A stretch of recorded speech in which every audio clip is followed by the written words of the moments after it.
What if I told you that a person could walk into a bar and never walk out, despite every exit being covered by security cameras? That someone could vanish so completely that nearly 2 decades later, investigators still have no idea what happened to them? This is the story of Brian Shaffer, a 27-year-old medical student who disappeared on March 31, 2006, in Columbus, Ohio.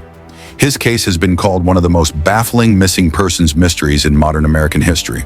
Brian Shaffer kind of went missing. He looks like he's in his 20s. He's 6'2", real handsome. Brian walked into a bar with his friend, was captured on security footage inside, but was never seen leaving. He simply vanished. Today we're going to explore every detail of this perplexing case, examine the theories, and try to understand how someone can disappear from a crowded public place without a trace.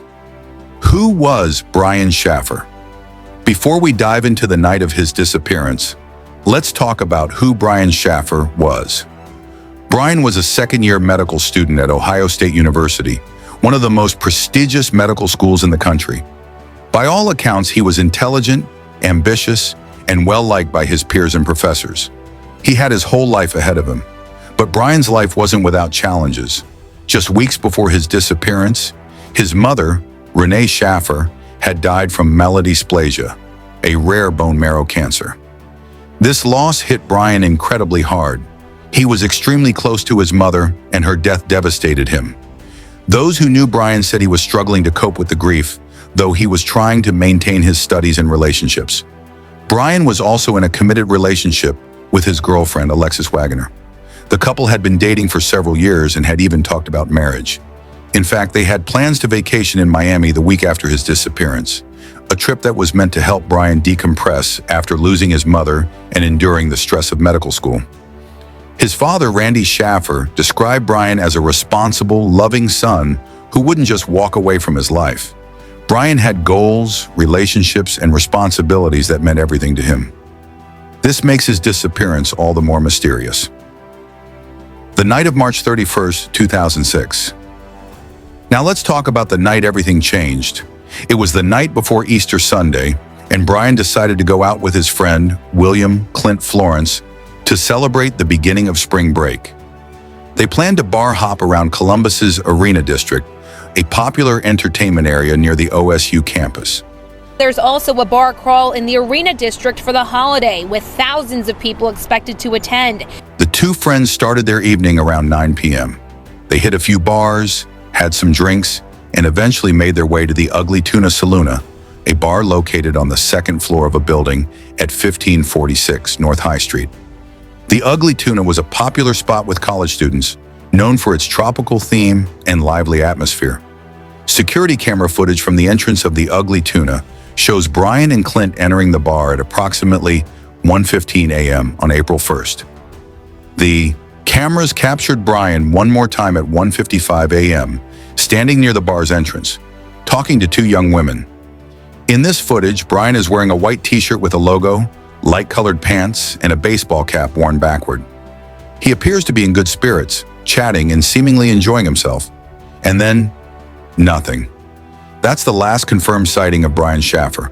He was never seen on camera leaving the bar, despite the fact that the entrance where he was last seen was the only public exit from the establishment.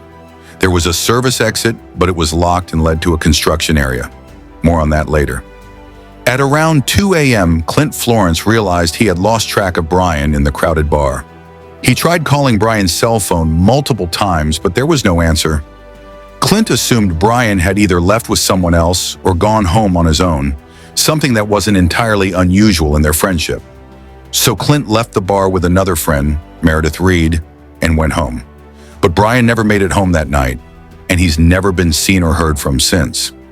The investigation begins when Brian failed to show up for his flight to Miami on April 3rd. Alexis Wagner knew something was seriously wrong. Brian was responsible and reliable. He wouldn't have missed this trip without explanation.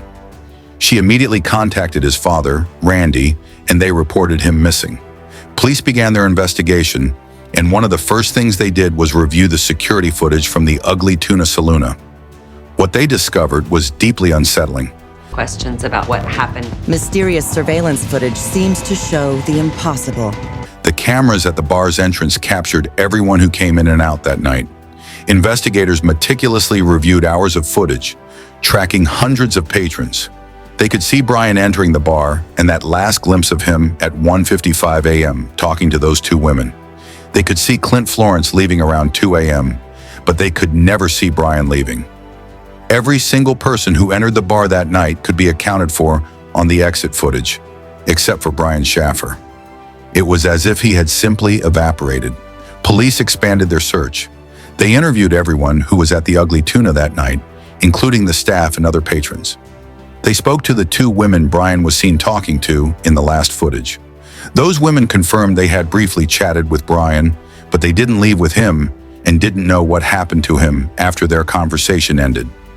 Investigators brought in cadaver dogs to search the building, including areas under construction. The Ugly Tuna was part of a larger complex, and there was construction work being done at the time. Police wondered if Brian could have somehow accessed the construction area through the service exit, perhaps in a confused or intoxicated state, and had an accident. But the dogs found nothing. They drained a nearby pond.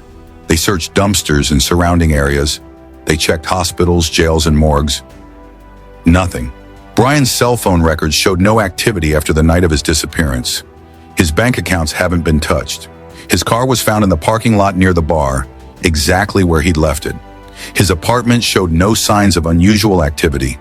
It was as if Brian Shaffer had ceased to exist the moment he stepped out of frame of that security camera. Theories and suspects over the years, investigators and amateur sleuths have developed numerous theories about what happened to Brian Shaffer. Let's examine the main ones. Theory 1, he left through the service exit. The most logical explanation is that Brian somehow left through the service exit or another unseen exit. The service entrance led to a construction area and eventually outside, though it was supposed to be locked and alarmed. Some speculate that in his intoxicated state, Brian could have wandered into the construction zone, possibly become disoriented, had an accident, or even been the victim of foul play in an area where there were no cameras. However, extensive searches of the construction area and building found no evidence to support this. Theory 2, voluntary disappearance. Some people believe Brian voluntarily walked away from his life. The timing, just weeks after his mother's death and during the stress of medical school, has led some to suggest he was overwhelmed and chose to start over somewhere else. However, this theory has significant problems. Brian left behind his car, his wallet was never used, his bank accounts were never accessed, and his cell phone went dead.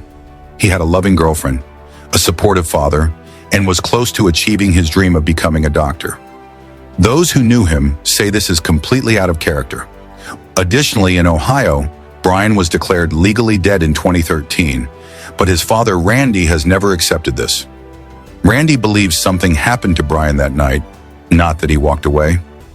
Theory 3, foul play. This theory suggests that Brian was the victim of a crime. Perhaps he was targeted by someone at the bar, followed into a restricted area, or met with foul play in a way that allowed the perpetrator to remove his body without being detected. The Columbus Police Department has investigated this angle extensively. Over the years, various persons of interest have been examined, though no one has ever been charged. Theory 4, the Clint Florence theory. Brian's friend Clint Florence has faced scrutiny over the years, though he's never been named an official suspect. Some have questioned why he left the bar without Brian, why his timeline seems inconsistent, and why he initially refused to take a polygraph test. Florence later did take a polygraph test, which he reportedly passed. He's maintained that he simply lost track of Brian in the crowded bar and assumed his friend had left or would get home safely. Police have stated that while Florence was questioned extensively, there's no evidence linking him to Brian's disappearance. It's worth noting that in missing persons cases, friends and family members are always scrutinized, and Florence's reluctance to take a polygraph initially may have been on advice of legal counsel rather than an indication of guilt. Theory 5, accidental death in a hidden space. Some investigators have theorized that Brian could have climbed into a space within the building's walls or infrastructure during the construction period, perhaps while intoxicated, and died there. His body might still be within the building structure, which could explain why he was never seen leaving and why no trace of him has been found. This theory is disturbing but not unprecedented. There have been cases where missing persons are found years later in unexpected locations within buildings. Where the case stands today, nearly 2 decades have passed since Brian Shaffer disappeared, and his case remains unsolved. The Columbus Police Department still considers it an active missing persons investigation. They receive tips periodically, and each one is investigated, but so far none have led to any breakthrough. In 2008, a detective on the case stated that they had narrowed their persons of interest down to a handful of people, but without a body or substantial evidence, making an arrest has been impossible. There have been reported sightings of Brian over the years. In 2008, someone claimed to see him in Seattle. In 2009, a private investigator working on behalf of the family said they received credible information that Brian might be in Tennessee. None of these sightings were ever confirmed. Brian's father, Randy Shaffer, never gave up hope of finding his son. He maintained a website dedicated to finding Brian and regularly spoke to media outlets to keep the case in the public eye.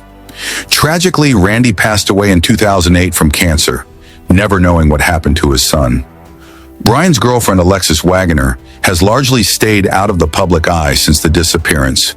She moved on with her life, which is completely understandable, though she's never publicly discussed in detail what she thinks happened to Brian.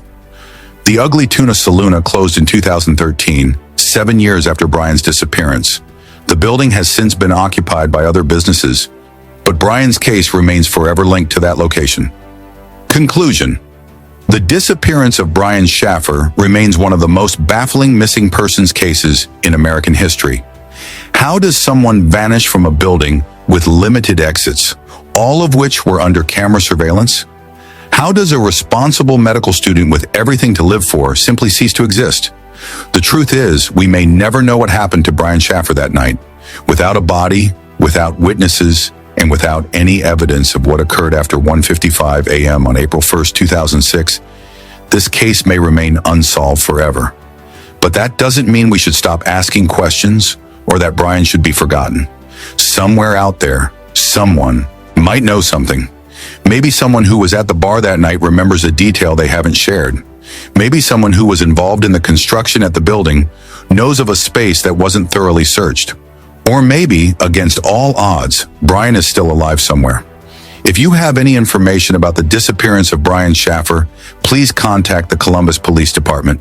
Even the smallest detail could be the key to finally solving this mystery and bringing closure to those who love Brian. Brian Shaffer was a son, a boyfriend, a friend, and a future doctor. He deserves to be found. His family deserves answers. Thank you for watching. If you found this video informative, please like and subscribe for more true crime content, and please share this video. The more people who know about Brian's case, the better chance we have of finally learning the truth. What do you think happened to Brian Shaffer? Let me know your theories in the comments below. And remember, be kind and respectful. We're talking about a real person and a real tragedy. Until next time, stay safe out there.